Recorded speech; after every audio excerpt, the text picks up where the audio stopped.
जब चहली बाजारे लोग मर जाला, देखी के हुओ के नियत बिगड़ जाला, बिगड़ जाला।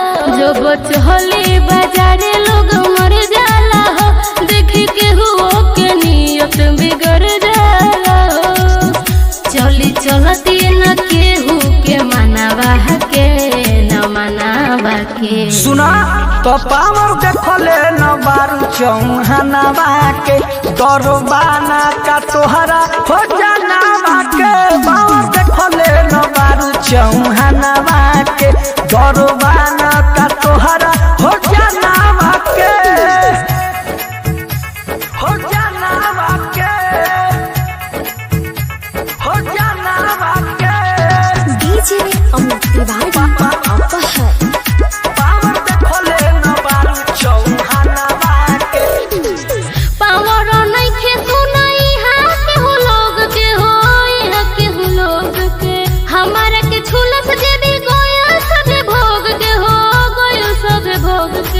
ढेर मत बोला, हमों में के नहीं खे।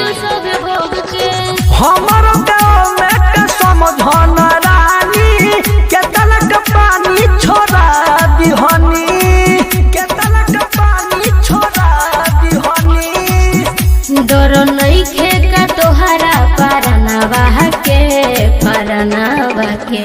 सुना तो पावर देखले न बारू चौहानवा के, दरबाना का तोहरा हो जानावा के। पावर देखले न बारू चौहानवा के, दरबाना का तोहरा हो जानावा के, हो जानावा के, हो जानावा के। डीजे अमित तिवारी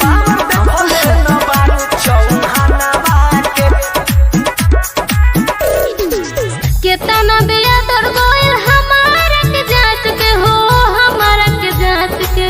सभी लोग दीवाना बाटे हमारे ही नाच के हो, हमारे ही नाच के, हमारे ही नाच के। हमें उमर समझ चौहान है।